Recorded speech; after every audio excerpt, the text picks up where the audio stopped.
खुदा के सिवा हाली पर्दा खड़े।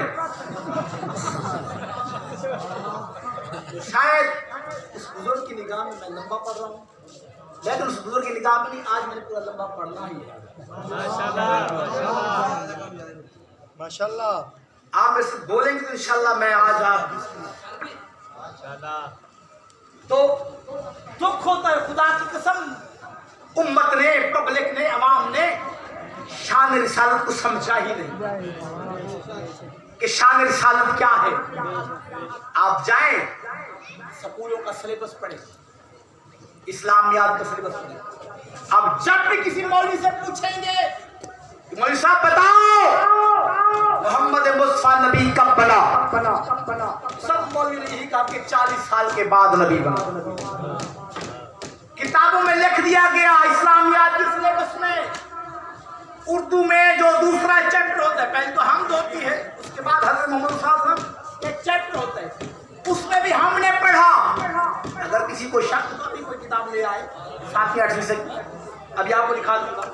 लिखा गया कि हज़रत मोहम्मद मुस्तफा 40 साल के बाद नबी बने। यार जब तुमने मोहम्मद को माना ही 40 साल के बाद नबी,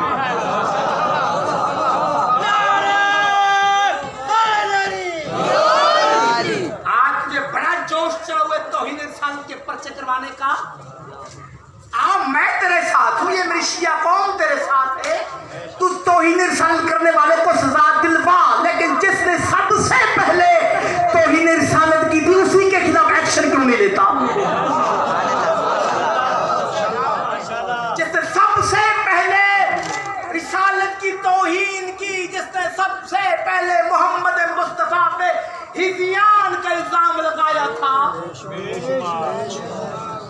वो तौहीन नहीं है, वो तौहीन नजर नहीं आ रही।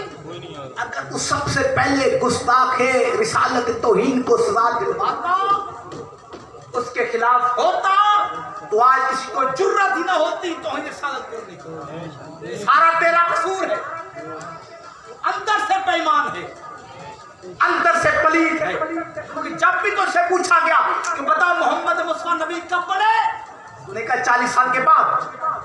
सिलेबस में लिख दिया गया, बच्चों को पढ़ाया जा रहा है कि 40 साल के बाद नबी बने। फिर यही एक सवाल बनता है हाजी, जो 40 साल के बाद नबी बना, फिर वो सैयदुल अंबिया क्यों बना? फिर सैयदुल अंबिया तो उसे होना चाहिए कि जो आते ही नबी है। कौन है जो आते हुए नबी था? कोई बोल के बताए तालिब इल्म की हैसियत में, बुलंद आवाज से भाई, कौन? भाई मैं कह रहा हूँ सारे बोली, कौन?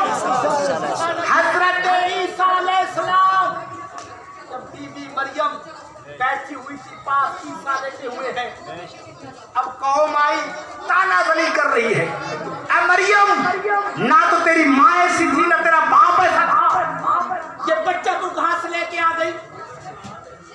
हालांकि बीबी मरियम ने कहा कि शर्म करो, हया करो, नबी की माँ हूं, बतूल हूं, लेकिन वो जाहिल थे, अपनी बात पे डटे थे, तानाज़नी कर रहे हैं। मरियम ना तेरी माँ ऐसी थी ना तेरा बाप ऐसा था, ये बच्चा तू कहाँ से लेके आई? बीबी मरियम ने कहा था कि लम यमससनी बशर, कि यकीन करो मुझे किसी बशर ने छुआ तक नहीं।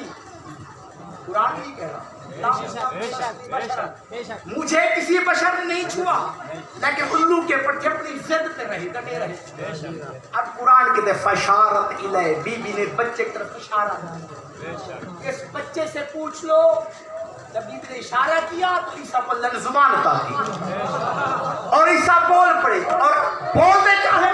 इन्नी अब्दुल्ला है, इन्नी अब्दुल्ला है, आतानियल किताबा वो चाल नबिया, कि मैं अल्लाह का बंदा हूँ, किताब लेकर आया हूँ, नबी बनकर आया हूँ। आगे खामोश हो गए लोग। ईसा ने हाथ अभी अपना तारुफ करवाया इकरार से, और आगे इकरार करने सब खामोश हो गए। आप ऐसे नहीं बोलते। मैं कहता हूँ कि मैं खतीब हूँ, आप कहते कि हम मानते नहीं कि आप खतीब हैं। मैं दूंगा आगा जी से पूछ लो। अब मैं कह रहा हूँ कि आगा से पूछ लो कि मैं खतीब हूँ कि नहीं। अब हक ये बनता है कि आगा आए, मैट ऊपर करें और कहें कि मोमनो आमिर साहब खतीब हैं, अच्छे खासे खतीब हैं, मजलिसें पढ़ लेते हैं, इन्होंने हमारे पास अशरा पढ़ा है, ये जश्न भी पढ़ के गए हैं, इन्होंने रात मजलिस भी पढ़ी है, ये मदरसे में पढ़ते रहे हैं, इनके पास 2 डिग्रियां भी हैं, ये खतीब है। यही इनका हक बनता है ना। जब मैं कह रहा हूं कि इनसे पूछे मैं खतीब हूं, और इनका भी हक ये बनता है कि आप मेरी तारीफ करें, बजाय इसके कि आप वहां के हैं। आपको नहीं पता मैं आगा साहब हूं, आपको नहीं पता मैं मातमी हूं, आपको नहीं पता मैं मजलिस सुनने के लिए आता हूं, मैं नारे लगवाता हूं, मैं जंजीर करता हूं, और आप खामोश हो जाएं और कोई हंसे ना हंसे, मैं यहाँ से जाते हुए हंसता हुआ जाऊं। कितने का अकल है ये मंडी फातेगंज वाले। मैंने उनको कहा कि मैं खतीब हूँ, मान नहीं रहते। मैंने आगा साहब की गवाही ली, आगा साहब ने बजाय इसके कि मेरी तारीफ करते, उन्होंने अपनी तारीफ कर दी और ये खामोश हो गए। तो भाई इसी बात को मैं सोचता हूँ कि बीबी मरियम कह रही है, इस बच्चे से पूछ लो, मैं पाक दामन हूँ। और बच्चे को चाहिए था आके बताते कि मेरी माँ बतूल है।